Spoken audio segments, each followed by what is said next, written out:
दोस्तों मैं आशा करता हूँ आप सभी लोग अच्छे होंगे। जैसे कि आप लोगों को पता है कि आरआरसी कोलकाता बोर्ड ने भी पैनल 1 और पैनल 2 जारी कर दिया है, जिसमें बहुत सारे ऐसे कैंडिडेट थे जिनका मेडिकल स्टैंडर्ड B2 था और C1 था, उनको पैनल से बाहर कर दिया गया है। यानी कि मेडिकल स्टैंडर्ड B2 और C1 होने के कारण उनके सीट अवेलेबल नहीं होने के कारण से उनको पैनल में शामिल नहीं किया गया है।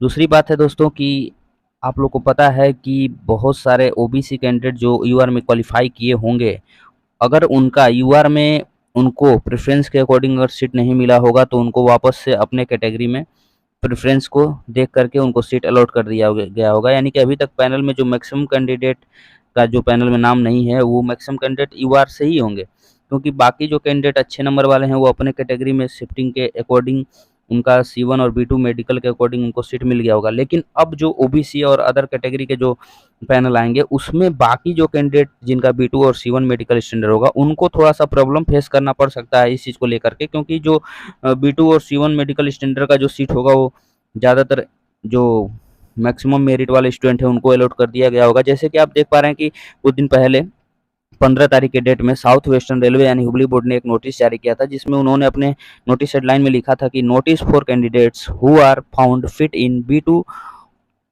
and C1 medical classification and no post allotted to them due to non availability of vacancies.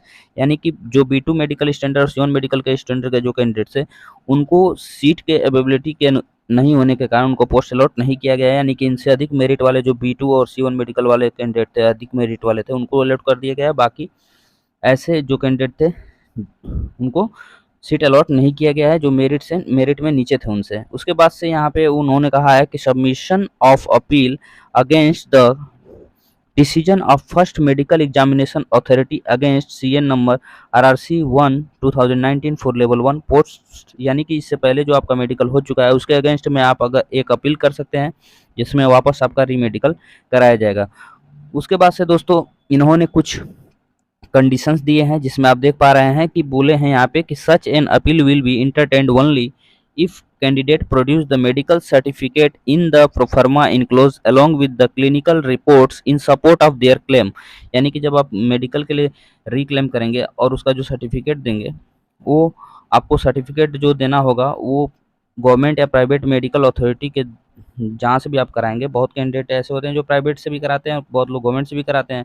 तो अगर आप गवर्नमेंट से कराएंगे या प्राइवेट से तो वहाँ पे कराने के बाद आपको इन 5 जो उन्होंने कंडीशन दिए हैं इनको फॉलो करने होंगे। जिसमें से पहला कंडीशन उन्होंने कहा है कि गवर्नमेंट और प्राइवेट डॉक्टर जो स्पेशलाइज होंगे उस डिजीज़ को लेकर के वही आपको इसमें चेकअप करेंगे। उसके बाद से certificate should be contain a note that government private specialist fully aware physical and visual standard set by the railways for the particular medical categories. यानी रेलवे के जो कंडीशंस हैं और उसको फुलफिल करने वाले ही डॉक्टर आपको इस चीज़ को बना करके आपको एग्जामिनेशन और आपका मेडिकली अप्रूव सर्टिफिकेट देंगे। थर्ड में बोला गया है कि the certificate should be bear the photographs.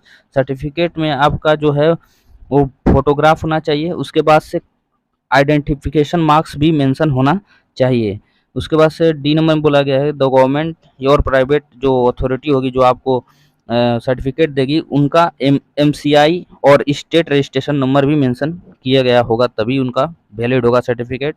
उसके बाद से 5th नंबर में the candidate should enclose the above certificate along with request their letter failing which the appeal could not be forwarded to medical authorities. उसके बाद से ये conditions को अगर आप फुलफिल नहीं करते हैं तो आपके मेडिकल अपील एक्सेप्ट नहीं किए जाएंगे। उसी तरह से आने वाले समय में B2 और C1 मेडिकल कैटेगरी के जो स्टूडेंट हैं उनको कैसे चांस दिया जाएगा, इसकी भी जानकारी आप यहाँ पे देख सकते हैं।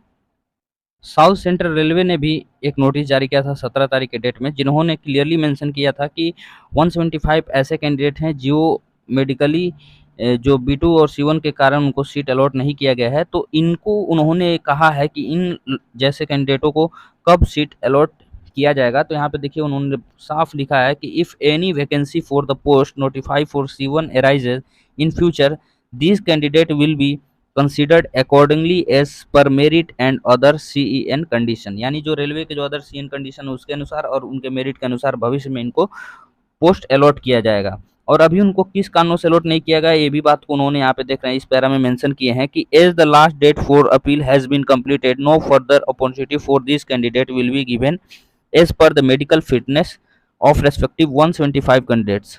यानी कि इनको सही समय में अपील करना होगा। उसके साथ साथ there are no vacancies in the post notified for C1 medical standard as on date, hence candidate all these 175 candidates can not be considered. यानी कि अभी दिए गए समय में ऐसे कोई वैकेंसी नहीं है C1 और B2 मेडिकल कैटेगरी के लिए, इसीलिए इनको अभी कंसिडर नहीं किया गया है पैनल में। तो दोस्तों इसी तरह से RRC कोलकाता बोर्ड भी जब पूरा पैनल जारी कर देगा तो उसके बाद जो भी कैंडिडेट किसी भी मेडिकल स्टैंडर्ड या इशू के कारण अनफिट रहेंगे तो उनको वापस से इसी सभी प्रोसीड्यूर के थ्रू गुजरना पड़ेगा। और इसी तरह से RRC कोलकाता भी अपना नोटिस जारी जरूर करेगा, जिसमें वो लोग बताएंगे कि आपको किन किन प्रोसीड्यूर के थ्रू अपना मेडिकल के लिए अपील करना होगा। और एक बात तो क्लियर है कि जो कैंडिडेट फ्यूचर में B2 और C1 मेडिकल स्टैंडर्ड में चांस पाएंगे सीट खाली होने पे, वो मेरिट के अनुसार ही पाएंगे। तो जिनके नंबर बेहतर हैं उनको सीट मिलने के चांसेस बहुत ज़्यादा रहेंगे फ्यूचर में भी। जैसे आप लोग यहाँ पे देख पा रहे हैं कि बहुत सारे कैंडिडेट्स के इन्होंने लिस्ट बना करके उनके सीरियल नंबर और DB सीरियल नंबर और रोल नंबर वाइज और नाम वाइज उन्होंने, उसके बाद से उनका फिटनेस जो था उसके अनुसार एक लिस्ट जारी कर दिया है। इसी लिस्ट में इन्हीं कैंडिडेट्स को आने वाले समय में इनके मेरिट के अनुसार इनको चांस दिया जाएगा। एक बात दोस्तों आप लोग को और बता दूं कि बहुत सारे बोर्ड में इस तरह से B2 और C1 स्टैंडर्ड वालों को पैनल से बाहर कर दिया गया है। और इनका एक ही डिमांड है कि जब शुरू में नोटिफिकेशन आया था तो B2 और C1 वाले पोस्ट ज़्यादा थे, जो बाद में मॉडिफाई करके उनको वापस से कम कर दिया गया। इसके कारण से बहुत सारे B2 और C1 स्टैंडर्ड वाले कैंडिडेट्स को जॉब नहीं मिल पा रहे हैं, तो इसीलिए उनकी डिमांड है। और आपको पता है कि एक जाने माने फेमस टीचर हैं जिनको धांसू सर के नाम से जाना जाता है, उन्होंने भी कैंडिडेट्स के सपोर्ट किए हैं। और बहुत सारे ऐसे टीचर हैं जो जाके वहाँ पे अपने जो कैंडिडेट्स हैं उनको सपोर्ट कर रहे हैं कि हाँ आपकी जो मांगे हैं वो जायज़ हैं। तो इस तरह से जो B2 और C1 स्टैंडर्ड वाले कैंडिडेट्स हैं वो अपने मांग को भी जारी रख रहे हैं और हाथ जोड़ के प्रार्थना कर रहे हैं कि आप हमें एक बार चांस जरूर दें। दोस्तों अगर B2 और C1 स्टैंडर्ड कैटेगरी के जो पोस्ट थे, अगर उनको सिर्फ ऐसे ही मेडिकल स्टैंडर्ड वालों को अलॉट किया जाता तो इस तरह की समस्या क्रिएट नहीं होते। लेकिन पोस्ट आप लोग को पता है कि प्रेफरेंस के अनुसार, मार्क्स के अनुसार और मेडिकल स्टैंडर्ड के अनुसार अलॉट किए जा रहे हैं। इसीलिए बहुत सारे जो B2 और C1 मेडिकल स्टैंडर्ड वाले कैंडिडेट्स हैं उनको मेरिट में जगह नहीं मिल रही है और उन्हें पैनल में नाम नहीं दिया जा रहा है। तो दोस्तों मिलते हैं नेक्स्ट वीडियो में न्यू इन्फॉर्मेशन के साथ। धन्यवाद।